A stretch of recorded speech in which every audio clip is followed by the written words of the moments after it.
Good evening, everybody. How are you doing today? We are Public Child Protection Wales, and my name's Lucia, and I'm joined today by Joan. So, hi, Joan. How are you doing? Hi, Lucia. I'm good, thanks. Good, good. So I just want to start the show. Joan is one of our newest members at Public Child Protection Wales. I just want to start, Joan, just to do a quick introduction of yourself. So I'll just introduce who you are, let everyone know. Okay, thank you. My name's Joan Ginsberg, and I live in Gwynedd, where I've lived for the past 40 years or so.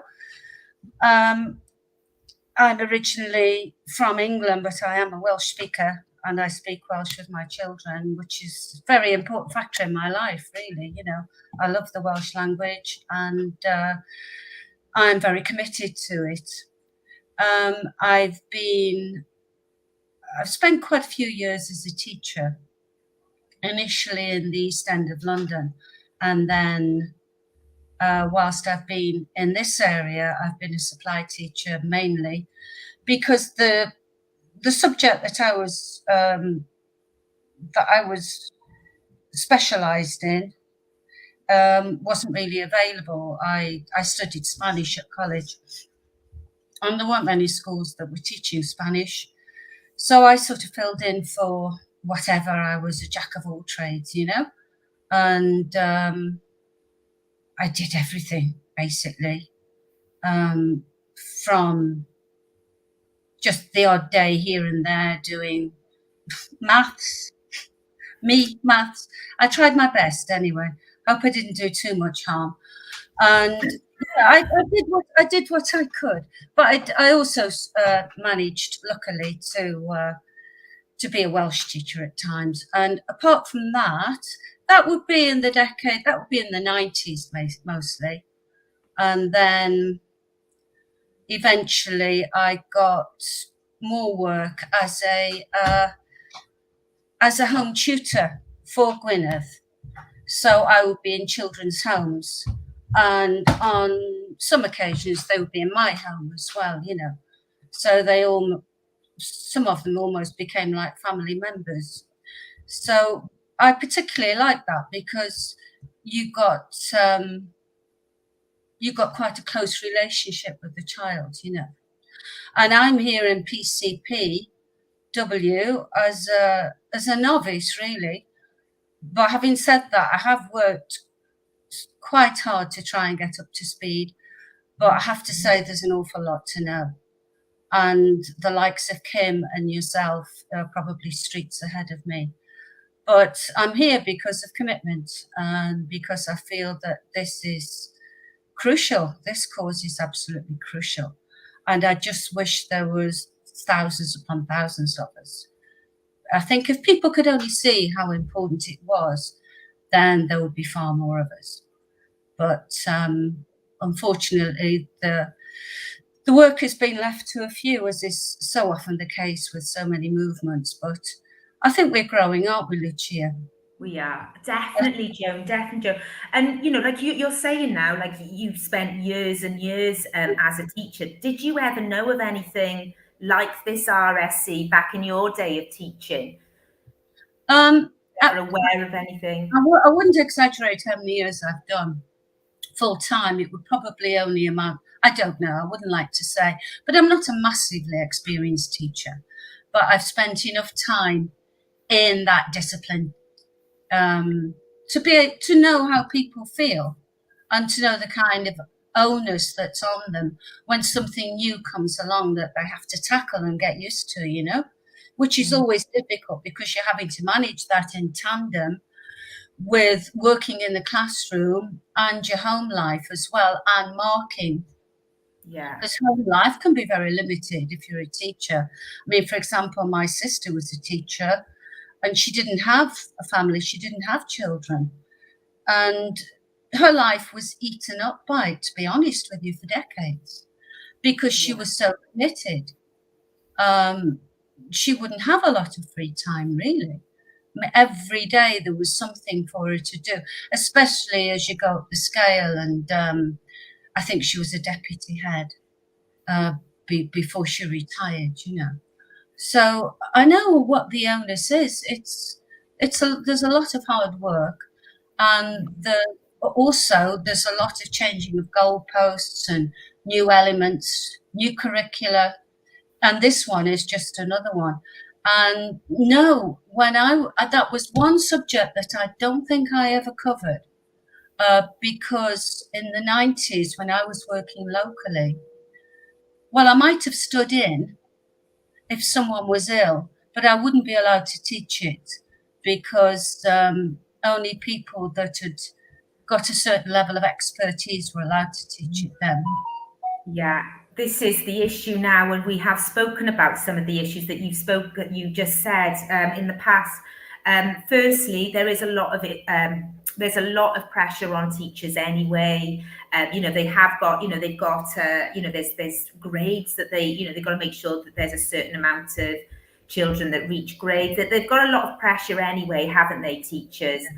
And you know, to sort of like now put this on them, now they've got to be experts in sex education and safeguarding, etc. It really does seem an extra sort of pressure on the teachers. And you know what you said then, you don't remember having to ever teach anything like this. It was more towards like experts. Well, teachers, you know, now with this RSE coming in, it's almost like the RSE is actually, it's not just one lesson, it's embedded in every single subject. So now they're expecting your everyday teacher, you know, in primary school, I know they teach in primary school, they're not designated to one subject, aren't they? They do teach a range of subjects, but now they're expected to, you know, teach all this RSE complications as well on top of that. So, you know, we have said it time and time again, a lot of pressure on the teachers, and you know, very, very difficult to get it right as well, especially when you're not an expert. You know, we've spoken with, you know, whenever these issues are brought towards someone who has worked in child protection, or they specialise in child sex abuse. These type of people will look at those documents that we see with the RSE, and straight away they'll see flaws. But the everyday person and the everyday teacher will not necessarily you know, they won't necessarily find the flaws in them, because they're just being told this is what's going to be taught. They may not understand it. So, you know, it's a very, very delicate subject. It's not something that, you know, I've said it before, it's not like they've said, oh, we're just teaching a different way of doing algebra. You know, it's not like that. What you teach a child, especially a young child, that's going to be embedded in their brain. And, you know, we know there's been loads and loads of like expert studies where they say the first 7 years of a child's life is where they encompass a lot of their values. So, you know, you're having all this, and then all of a sudden, you know, you've got teachers just coming in with these subjects that, well, A, could harm a child because they're learning about stuff that they shouldn't actually know about, and B, you know, if a child is being abused, like it could actually trigger them, because you know they're in these classrooms. Like, for example, there was the is there an interference, by the way, with anyone? Because I can hear a bit of an interference. Is everyone else okay? I can hear you. You're okay. Can anyone on the chat say whether they can hear an interference? I'm just going to check on Wake Up UK. If I look down here, by the way, it's because I'm looking on Wake Up UK to check if anyone's commented. So can someone actually say whether they can hear okay? So I don't want to carry on if I'm, you know, interfering there. I can't see anyone commenting. All good, and thank you, Kira. Oh, I'd just like to say I've got a couple of you now on our YouTube. Hi, Kira. Hi, Lisa. Hi, Noby Noble.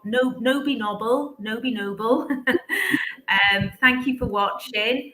And I've got Lisa saying they can't safeguard when children ain't in schools experimenting. When children ain't in schools experimenting, they can't safeguard. I don't understand that. Sorry, I'm not understanding that. Yeah, okay, so everyone's okay. You're not hearing an interference. Sorry, Joan, where was I then? I interrupted myself then. I don't yeah, I was going to say. I'm easily distracted. I'm sorry.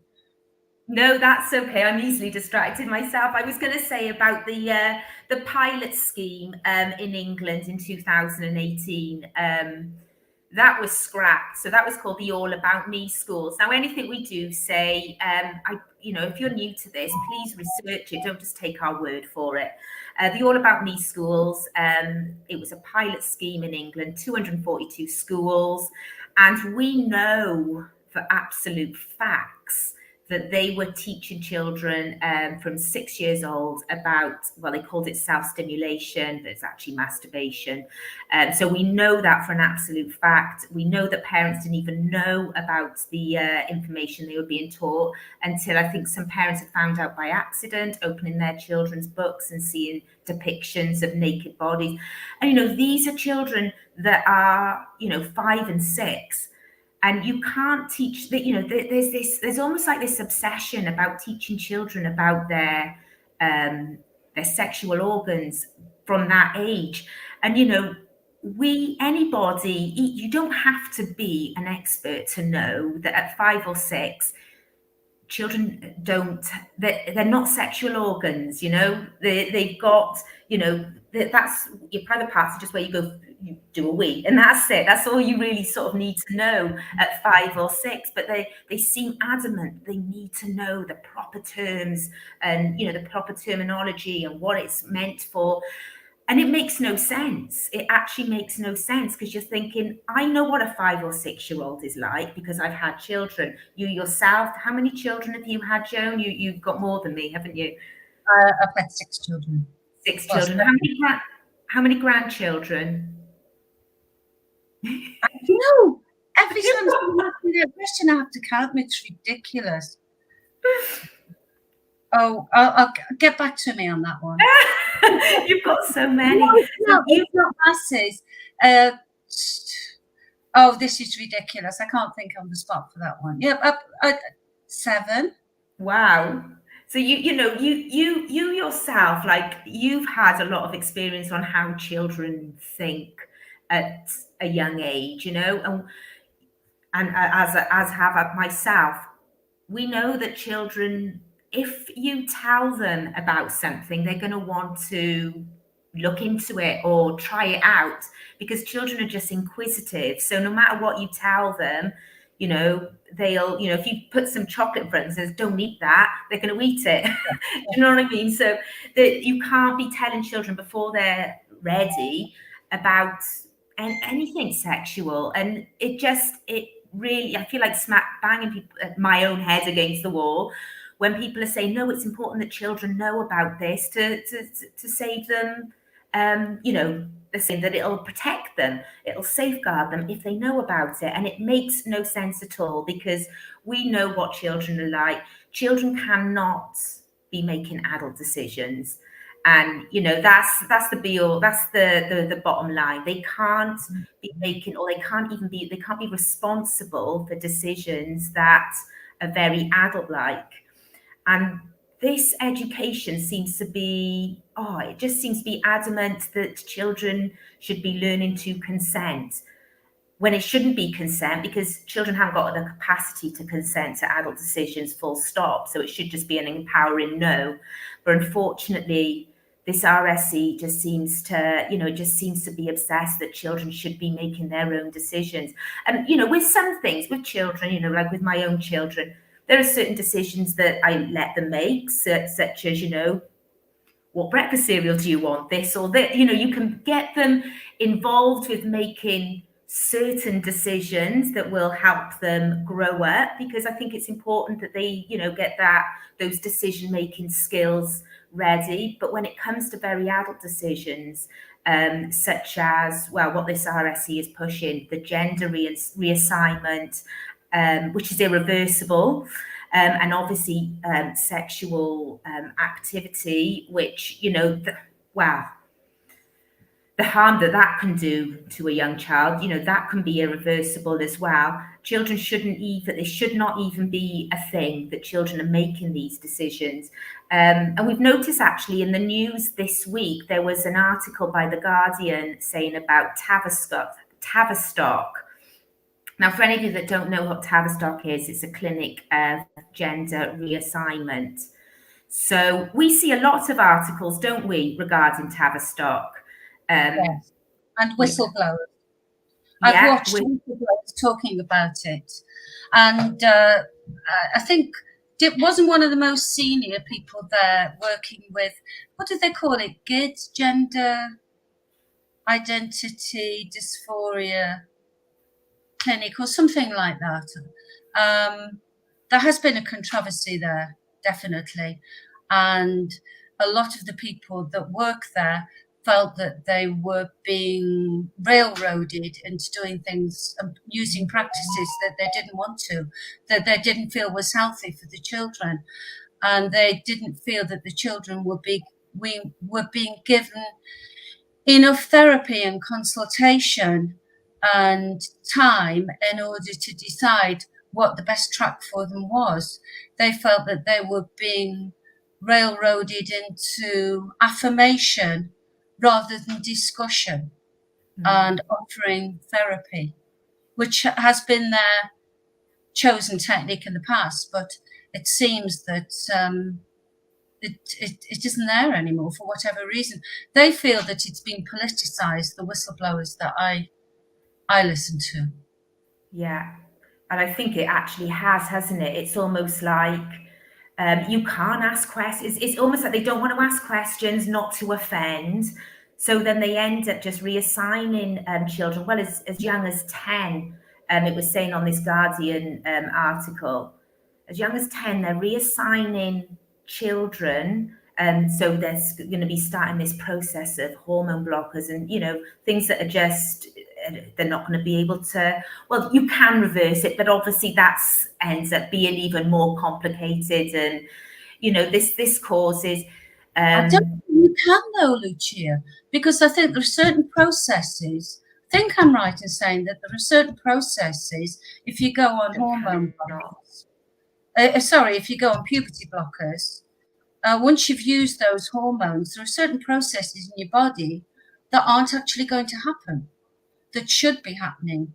And also certain triggers, chemical reactions and things like this that could actually change your brain in the sense that you are more able, because your body has been allowed to progress naturally, you're in a position to make better decisions about who you are. It's just like a growing curve, isn't it? Like any other growing curve that we have in life, So I think once that is stunted, and also the density of your body, the muscle density is going to be changed. Along with it, your outlook. If you've kept a sort of elfin kind of svelte figure as a girl, rather than developing your bosoms and your pubic hair and all the rest of it, and beginning to sort of start to fit in the feeling that, well, I'm a woman, or I'm becoming a woman. If that doesn't happen to you, psychologically, you're still where you were several years ago. Yeah. And apparently, children that actually go on those blockers, puberty blockers, the majority of them will carry on with will carry on with the process and take sex changing hormones later. At the age, I suppose that would be now they're bringing it down in Scotland. I can't remember the age that you would go on them. It would have to be over 16, I think. Well, you say it would have to be over 16, but the way things are going, they seem to be handing these things out nilly-nilly. Or even starting the process. It's even just like, I was actually watching a documentary. It was American, but we all know what's going on in America is coming over here anyway, so it's all relevant. There's a guy called Louis Thorix, and he does documentaries. Usually when I see his documentaries, they're in open prisons. He's talking to prisoners. But this one was actually on transgender children. As soon as I seen it, it's like, oh, I have to watch this and see, what is being said. One of the children that was going through the whole process, he was 5 years old. And he had said the mother was adamant that he wanted to be a transgender because at the age of 4, 1 year ago, he said, "Mummy, I want to have a vagina." And when the mother was telling this to Louis, like Louis Thoret, he was really quite shocked. He said, "What? He said that?" Because, like, I don't know about you, Joan, but if I had a child as young as 5, a little boy saying, "I want a vagina," right? First of all, I'd be saying, "Well, where are you getting this from? Why is a child so obsessed with wanting to change their private parts?" It just, like, to me, that what doesn't seem right in itself. But you know, the mother was convinced it's his decision, or her, and calling her her. So even if they're not actually giving the child the hormone blocker, they'd already reassigned his name to a her and calling her her, and she was dressed in girls' clothes. So you know, that child obviously is just going to be used to being a girl then. Whereas statistics are showing if things are just left and nothing, you know, there's no confirmation of their different gender, statistics show it's huge. It's in the 90s. I can't remember the exact percent. 90 something percent just grow up to accept the way the gender they were born in. And you know, when you're looking at statistics like that, compared with, you know, like what you said previously, then when children go through, when they start going through like the hormone blockers, it does do something to their brain. Well, they're having hormone blockers, they don't go through puberty at all. So, and also, here, they're experimental drugs. They are. I mean, no one knows what the long-term consequences are for them. And I think cancer of the uterus so far has been found to be one of them. There's probably others which I forget, but that one stuck in my mind. Yeah. You know, everyone has to remember they're experimental. So why would you encourage a child to take a medicine or a therapy that is potentially going to be harmful? And once they get into that mindset, like I said, they tend to carry on.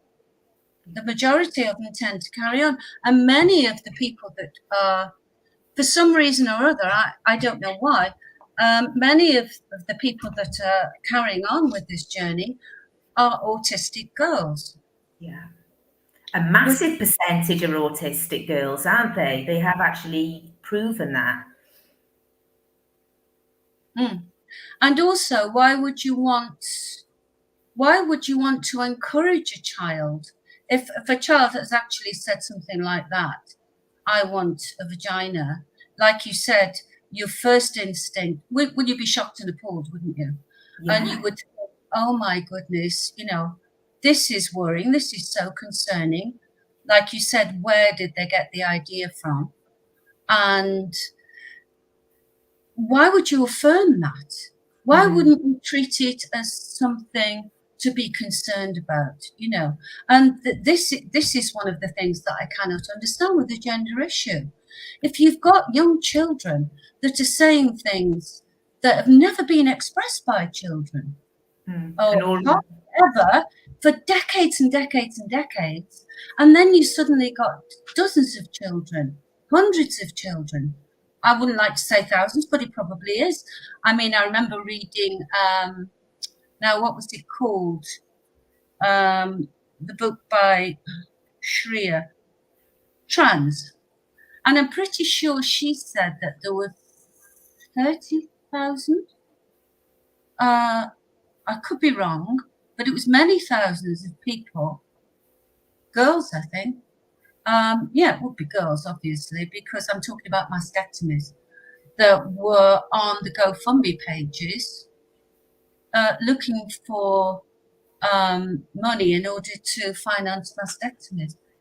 Can you imagine having a mastectomy in your late teens or even early 20s without actually having thought it through? Can you imagine being left with a mutilated body?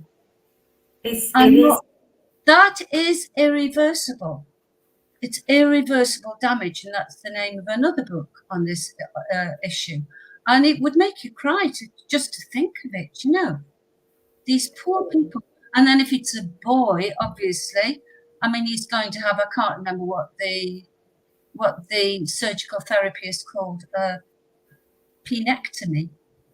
Oh gosh, I don't actually even know the name of it. Oh yes, yeah.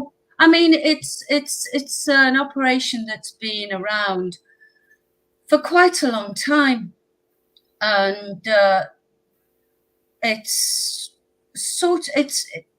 I think that can work fairly well. But with any operation, but you know, a man is never going to have a womb. No. Think they might have tried implanting a womb. I could be right, I could be wrong, I don't know. He's going to grow breasts with the help of hormones. And that's another thing. All these people are going to have to stay on hormones for the rest of their life. All of them. You know, because otherwise, you know, if you're a man, your hair's going to start growing back in the wrong parts. You're not going to look very good in drag, are you, for example? No. And if you're a woman, you're not going to have the hair that you want. Or you're not going to have the look that you want without those hormones. So this is a lifelong commitment. And I don't think a child of 5 should be on a track where they're making a lifelong commitment that they could regret for the rest of their lives. It's just absurd to me. I sympathize with a child that feels like that, but I want to know why. Yeah, exactly. Any sensible person, any therapist worth the salt should want to know why. What other issues might there be that is inducing the child to come out with these things? Yeah, exactly that. They need to get to the root of the problem. Now, I have read that there was a study, and it said that the majority of it was like very high percentage of children that wanted to, you know, sort of change their gender. They usually had 6 or 7 other mental issues. So, you know, it's like body dysmorphia, right? When people were saying about gender dysmorphia and they were talking about that, all it made me think of was body dysmorphia. And that's when, you know, you could be a slim girl, young girl, and you think you're overweight. Now, I've been there. I remember when I was a child, I thought that I was, because I wasn't as skinny as my friends, I thought I was overweight. But you would never, ever tell a child that thinks that they're overweight when they're not, that, oh, don't worry, starve yourself. You would never encourage them to lose weight. Yet why are we encouraging children who have got gender dysmorphia to change gender? Because, you know, it's the same.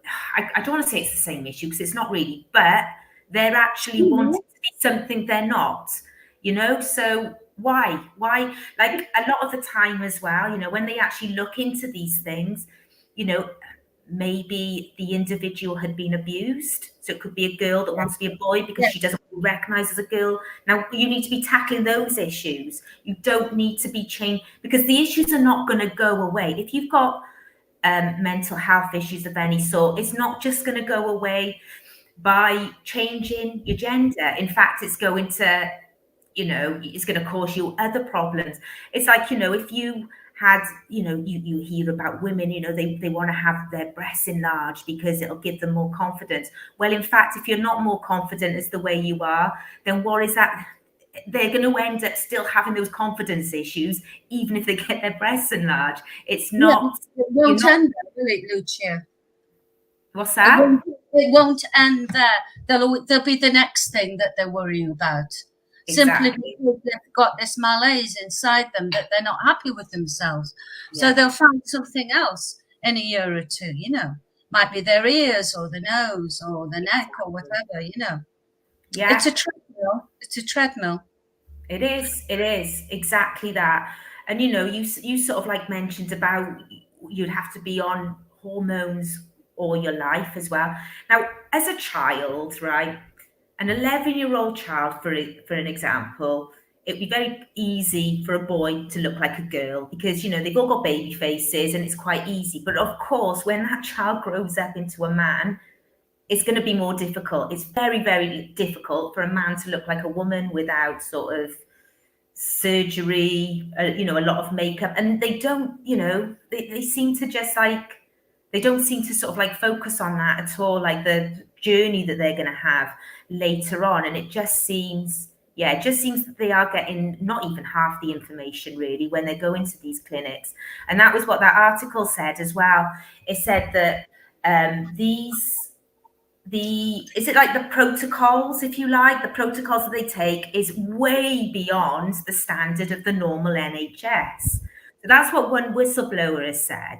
So when you've got something as important as changing your gender, they're not even following the minimum requirements that the NHS would do. So, you know, like if we were to go in for an operation, like I remember I had a C-section. I was told I had to sign a waiver that I understood the risks associated with a C-section. Now, when you go in for any operation in the NHS, you have to be aware of the risks involved in surgery. Yet they're not even, you know, sort of they're not adhering to the minimum requirements that the NHS does. And, you know, they're dealing with something really, really serious here. So, you know, it just goes to show people are uninformed and they're just, you know, consenting to, well, they're not consenting because you can't consent to something as a child anyway.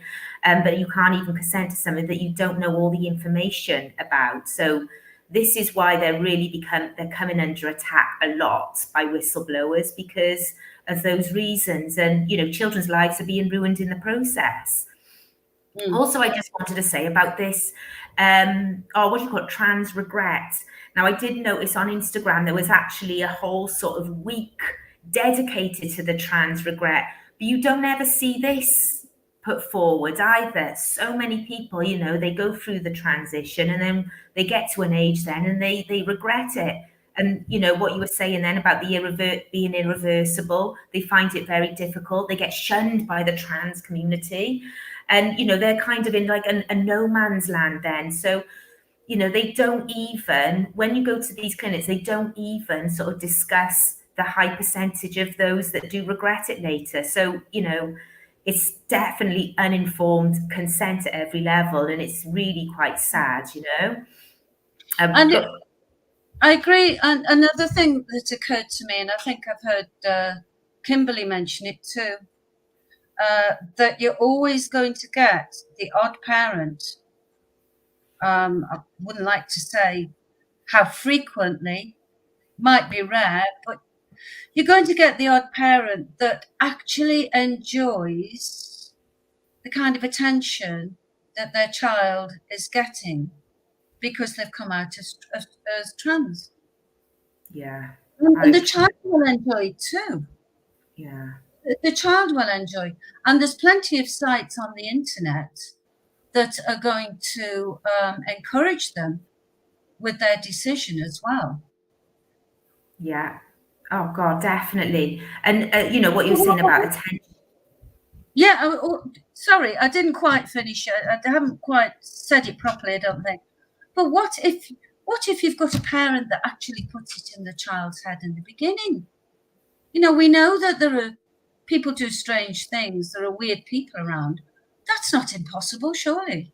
No. Well, and if going along with it just as harmful as not questioning it. Yeah. The thing is, Joan, like, okay, you have got different groups of people here. You have got the parents that may want the attention, you know, parents that think, oh, yeah, they really wanted a girl. And they've ended up with all boys, for example. So they might sort of like see one of them as a bit feminine and, yeah, encourage it. And, you know, it's awful to say, but yes, there are people out there that's going to do that. And then, you know, the clinic will just happily, as long as the child is agreeing, which, you know, they probably would, if that's why mum and dad are saying that, or mum or dad, they might actually go along with something like that. So yeah, there is that issue, which is, you know, very sad to say. Well, we know in Brighton, I don't know what the statistics are now. What's that? It was massive, wasn't it? Yeah. There were 75 kids that did, and this was going back a couple of years ago. There were 75 children in Brighton that didn't know what sex they were because the parents wanted to, you know, sort of leave them non-binary until they decide themselves, which is it's crazy. But, you know, we have got people that are, you know, sort of going out and doing that. But then the other side of the scale as well, where you have parents that are not necessarily informed, and their child might come back and say that they want to be the opposite, of the opposite sex, and then they'll seek advice, and then they would be told by the experts that if they don't confirm their child's chosen gender, then their child might commit suicide. So then that parent then, if that's what you believe, you would go to every measure possible to make sure that your child stays alive. So you may sort of go along with it because of that as well. So, we've got lots of different issues here where parents are misinformed, children are misinformed, and then we're just going to have like a load of tragedies, really, a load of casualties, where children have made these really wrong decisions. Yes, and isn't it true to say that there are more children that become suicidal after the processes as young adults than there are before? I think that's been exaggerated, the suicidal, the incidence of suicidal thoughts in the younger cohort of children. I think it's been exaggerated. Also, what if you've got a parent that would prefer for their child to actually change sex, which you can't really do anyway. It's not really possible. You can change aspects of your sex through surgery and through hormones. You cannot change sex. No. It's just impossible. And if a trans woman, if a man has a baby, that's because they've been a trans woman. Yeah. That they are a trans. Hang on a minute, I always get it wrong. A trans man. They've been a woman. But they've kept their reproductive organs. They haven't got rid of them. That's the only one. How can a man have a baby? And how can he chest feed? Why is the Midwifery Association even using a word like chest feeding? To me, it's appalling. And also, it's denigrating the role of women. Exactly. Yeah, well, that's exactly it. We're the ones that carry the baby for 9 months. We're the ones that go through all the worry and worry, joy as well, obviously. But, I mean, it's not the easiest thing in the world. And for some women, it's really, really hard. Yeah. I mean, my daughter-in-law had to lie on her back for 9 months in order to carry the child that she's just had a few months ago.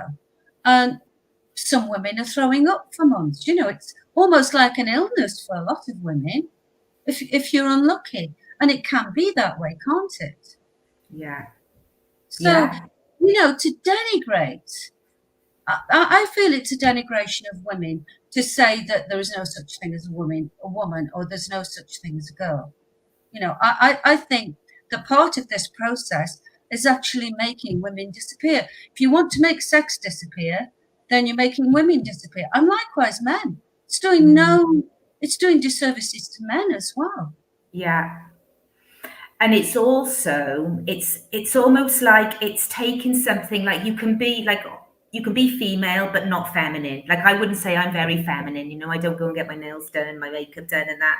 I would not say I'm feminine at all, really. I've never been either. And by now I'm a hermaphrodite. Yeah. But, like, if you think, right, we're no less a woman, we're no less female than, a friend that goes and gets her nails done every week and, sort of gets her eyebrows. We're still all female. So just because we decide to be less feminine, it doesn't mean that we wanted to be boys at any point. I was such a tomboy as a child. I know a lot of my friends who were tomboys as well. We haven't got a tsunami of 40-year-olds saying, "Oh God, actually, now this trans has come out. Maybe I want to." Yeah, exactly. Why not now? Why is it all the children? Why is it youngsters that are going through this? Why are they even considering it? I mean, it's awful. Are you aware of sex matters and you can't say sex matters and transgender trend? Yeah. You are aware of them. Have you looked at some of their stuff at all? Yeah, I have had a look. Yeah. Have you got that in front of you now? What do you make of it? Well, there was something. They've got some key messages here to do with, basically to do with something that came out in. I've only looked at it today, so I can't. It's sort of an answer to a Scottish report. And they've got key messages of their own. One of them is that every child has a sex. No child is born in the wrong body. Every child should be free to express themselves. This does not change a child's sex. So what these people are doing is trying to promote a way of nurturing and helping children that are coming out as transgender or whatever, don't feel right in their own bodies, a way of helping them to maneuver through school without actually affirming them and without actually saying, yes, yes, John stroke Jane, you can use the girls' toilets or you can use the boys' toilets, for example, because that's another issue with all this. I mean, do we want young girls to be in, and it's happening, so it's already happening in Wales, isn't it, that there are unisex toilets? Yeah. And sex changing rooms. I think did I speak with Kim about it before in IKEA, for example? And those changing rooms have only got a curtain. Yeah. And I was told by the lady that was on duty then, I said, aren't you concerned about this? I would be if I had a young teenage daughter, because they like to go out on their own. It's their way of beginning to assert their independence, and spend pocket money. And I don't mean IKEA, I mean Primark. Primark, right. Primark is exactly the right kind of place for a young child because the clothes are affordable. It's sort of pocket money, saved pocket money level, isn't it? Now, if I had a young teenage daughter now, I'd feel a bit uneasy about that. Yeah, it's not right at all. Like it's my daughter's favorite shop, Primark. Is where she loves to go. Because as you said, it's affordable, it's trendy. So when you've got the thought of them, I haven't actually seen mixed changing rooms when I've gone, although I haven't been for quite a while. So yes, and they had life-size, sort of more than life-size cardboard cutouts of trans people there as well, in certain locations around the store. Yeah, it is. I think, Lucia, they've been fined £40,000 or something for not being supportive of trans rights. This is the thing. Well, I suppose it was LGBTQ rights, So maybe that was their peace offering. Yeah, that sounds about right. Yeah, because it's almost like everybody's like bowing down to these rights because they're such a big organization and they seem to have, like, the LGBTQ community seems to have such a voice that people are bending over backwards, despite the fact that it's going to trump women's rights, women's safety. Despite that, they're still going with it. And, like what you were saying about the toilets as well. Now, children in schools, like, in comp especially, girls start their periods. Now, I know, from speaking to my own daughter, she even gets embarrassed in the girls' toilets, like the noise of the... Yeah, even in the girls' toilet, she does get a bit embarrassed because they're very conscious, when they're little. They're very conscious when they're young. So how are these girls going to feel when they're actually in a whole toilet area where there's boys involved? They're going to feel very conscious and regardless of the fact that they have a door and everything. I mean, we all know what the cubicles are like. They're not floor to ceiling, are they? No, they're not. And you hear what goes on next door. Yeah. And also, if they're not policed properly, couldn't it be a place that could be ripe for assaults? Yeah, that's a huge sort of concern for me as well with these, Because you can't listen 24 hours a day, can you? You can't have a member of staff of whatever police in the description 24 toilets. hours a day. And I No. remember my daughter was in school in East London. It was an old type of school, Victorian school, and they had to go, as I did actually when I was a child. You had to leave the school in order to access the toilets, which were a block on their own, quite a few yards from the school. And there was an incident in that toilet when my daughter went there. Some outsider had come in off the road, and luckily, I don't think she was too traumatized by what happened. And I think he got interrupted before anything bad happened. But it just makes me think that, that it cannot be a good thing. Okay, the toilets are inside, but now you've made them unisex. You're just asking for trouble. It's got to happen at some point or another. I would have thought. Yeah, oh, definitely. It really makes no logical sense at all. And can I just say one more thing about that incident, which really was very, very upsetting for both myself and my husband, even though it could have been far, far worse, when the police came round to the house, they asked me what word I used for my daughter's genitals. Like everyone has their own word. You might have your mother might have passed one on or whatever, or you might have made one up rather than call it a vagina or a vulva or whatever, which I never did. And they asked what that word was.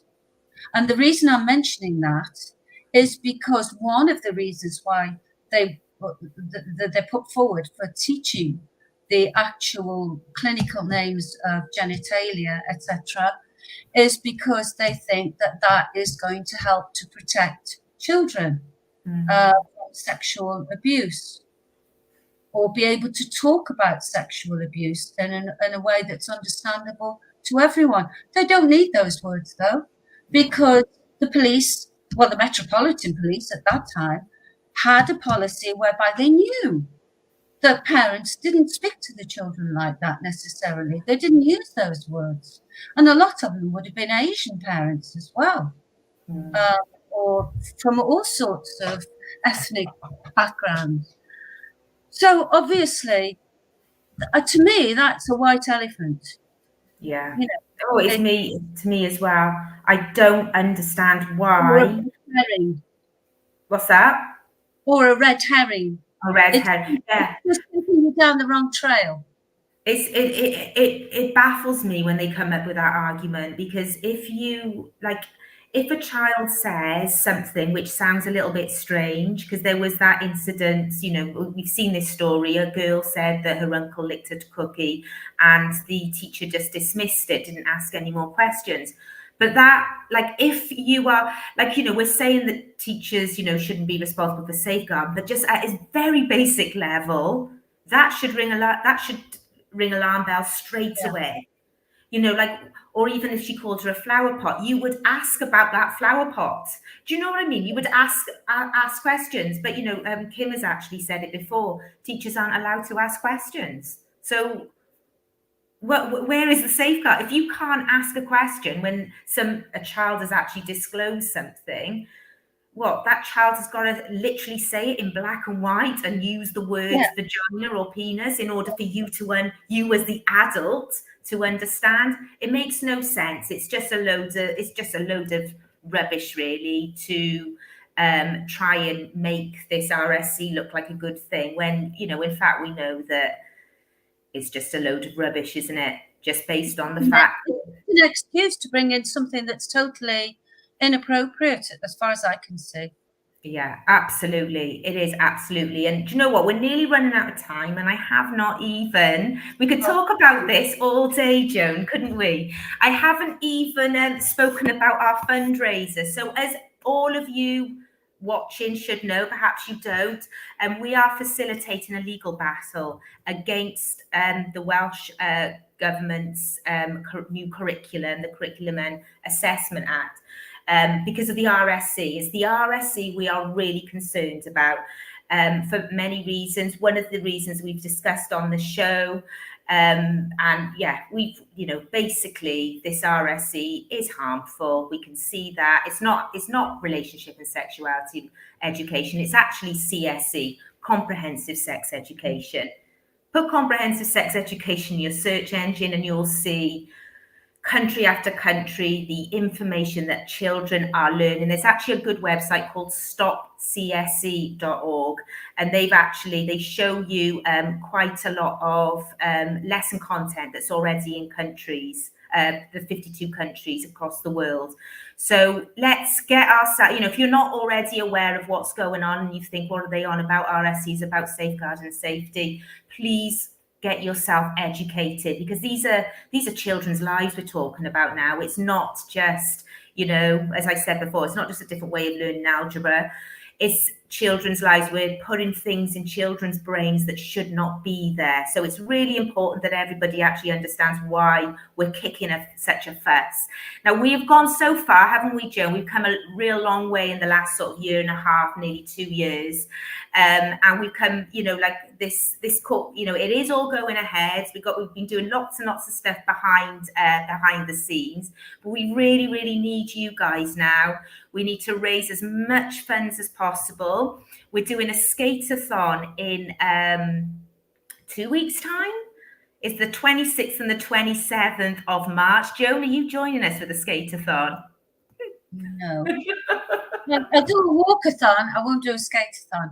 That's brilliant.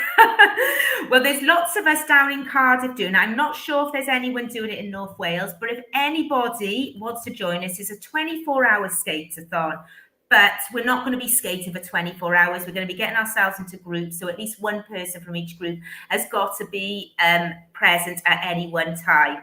I know myself, I'm going to try my best to be there for the whole 24 hours. I'm not a very good skater, Joan, but I'm going to give it a go. I can stand up on the skates. So, but yeah, so if you want to join us, brilliant. If you're not able to join us, then please share our event online. I can put it in it's actually on our website. If I just put my website here, our website, sorry, and if you go on there, the fundraiser is straight on the front page. And also, if you want to join the skate-a-thon, there's something there as well. You can just follow the links on our website, and you can actually send us an email, and we'll get you into one of the groups as well. So it'd be great. Even if you can't skate, if you are in the area where the skate-a-thon's going on, our main one is down in Port Talbot, Aberavon beachfront. I'm not sure if there's one going on in North Wales yet. I think the girls were trying to organise something, but I'm not entirely sure. But if you are in the area, you don't want to skate, just come down and support, because we need lots of people. So that is going to be an excellent day. But Joan, you've done some fundraisers already, haven't you? You did the boot sale. Yeah. How much did you get from the boot sale when you did yours?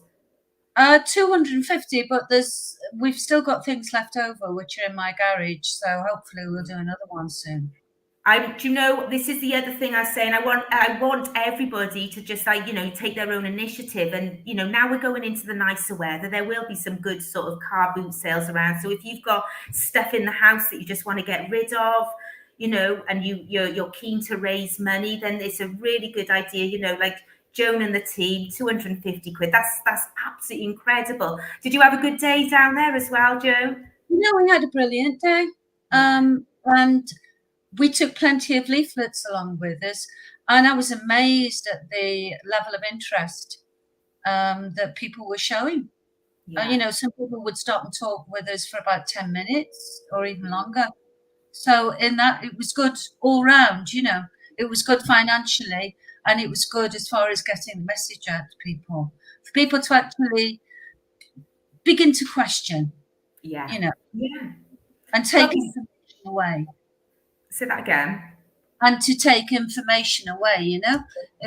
It was great. Are we having new leaflets soon? Yes, I know we're doing a proper information pack. Like Kim's getting that information pack sorted. But as for we've got, I have got a load of leaflets here. If you want me to send some up, so if anybody wants leaflets as well, I have got a load of leaflets, and it's just got a brief thing of where you can find all the information from. Because as you said, Joan, a lot of people are still not aware of they're not aware of what's going on, or they may have heard something in the schools, but the schools are just saying, oh, just sex education, which is, just teaching them about their bodies and that. So a lot of people are not really knowing the origins of this sex education and the harms that it will cause. So yeah, car boot sales are an excellent way of getting out to people. We are also doing now, I have organised in Porthcawl, we're doing a coffee hour each week in different areas.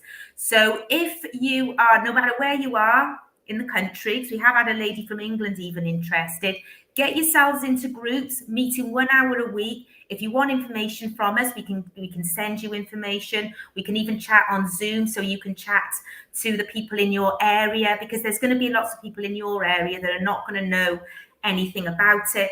Even if it's just one or two or three of you meet in the first week, then you're sort of like going to build momentum, because obviously you're going to be letting people know about it.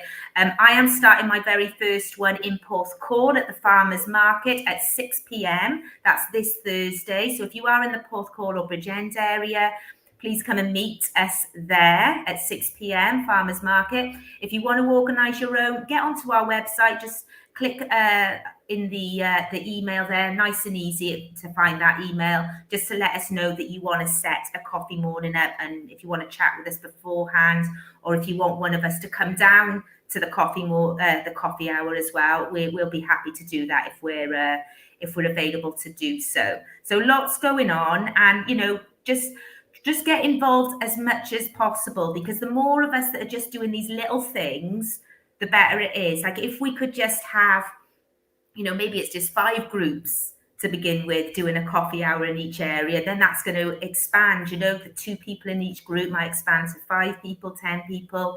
So it's just about getting together and everybody getting well informed as well. Because I get a lot of people that come to the protests and they really don't know.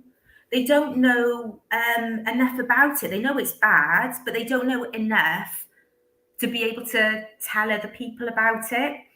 So these coffee mornings are really essential for us all to get together, bounce ideas. Even if you wanted to give out leaflets, etc., you can be doing that. So we just want everybody now to give a little bit of time, a little bit of their time, just so they can really help us sort of spread awareness, raise awareness, and get this really going now. So I think these coffee hours are going to be really successful. So I know there's one in Port Talbot. I know there's one in Cwmbran. So if you are in those areas, get in touch on our website, and we'll let you know the times and dates of each one. So that should be really good as well. I don't know if there's one going on in North Wales yet. I'm not sure if anything's been arranged. We're working on it, Lucia. Yeah, brilliant. So I suppose you can you've got a Facebook group on Facebook, haven't you? North Wales supporters of PCP Wales. I'm sure. I think you have got something. Yeah, I don't know whether I'm supposed to be an administrator or what. I don't know. I can't work it very well, and I'm not sure of any recent posts. Maybe people looking in would probably know more about it than me. Every time I go there, I'm a bit confused these days. Yeah. Whereas I was at one time. Modern technology, eh? Well, I'm blocked out of Facebook at the moment because I didn't turn that auto protect on, so I can't even get into Facebook at the minute. Okay. Oh, maybe I can't. I haven't even because I remember the auto protect thing, seeing it, and I haven't done anything about it. Yeah, maybe you're locked out as well. Maybe you're. Oh, the joys, eh? I don't know. They just want to keep an eye on us. Sorry, ladies, I have not been going through here. You mean that? Right, let's have a look what we've got. We've got Heather has been. Hello, Heather. How are you? We've got, what's Heather saying? Yes, from birth, my son and his partner were told they had to ask their baby's permission before doing a baby massage. He was 2 weeks old. So yeah, this is that thing with the consent from birth and that. It's going a little bit nuts. I remember actually a lady was saying that you have to ask permission before changing your baby's nappy. Now that would have been... Wow. Yeah, that would have been disastrous for my son because he never liked his nappy being changed. No. He just wants to play all the time. So, you know. Or kick you in the face. What's that? Or another one is kicking you in the face. Yeah, exactly. Yeah, exactly. Anyway, that's all we've got time for today, everyone. So thank you so much for watching. Joan, thank you so much for your great conversation tonight. Really appreciate you coming on as well. And yeah, have you got any lasting words to say before I turn off? Not really, except to say that this is urgent. It is. We all need to get our fingers out. We do. Yeah, and Kim has said before, don't just rest on your laurels and think, oh, they've got it sorted, I don't have to do anything. No. We need you all. We need every single one of you sharing our fundraiser, getting involved in fundraiser events, doing these coffee hours, just helping us raise awareness and raising funds, because this is really important for every single child. And it's not just for our Welsh children. If we get this right now in Wales, it's going to go to England, England, Scotland, Ireland, all the other countries. You've got more chance of getting rid of this, filth. It's filth, really. Getting rid of this filth from the schools. So, yeah, it is urgent. So, get on board. Contact us on our website, and if you're willing to sort of give a bit of time, we'd be really, really grateful. So, thank you, everybody. Thank you, Joan. Thanks. Speak to you soon. Ciao. Bye, everyone. Bye now.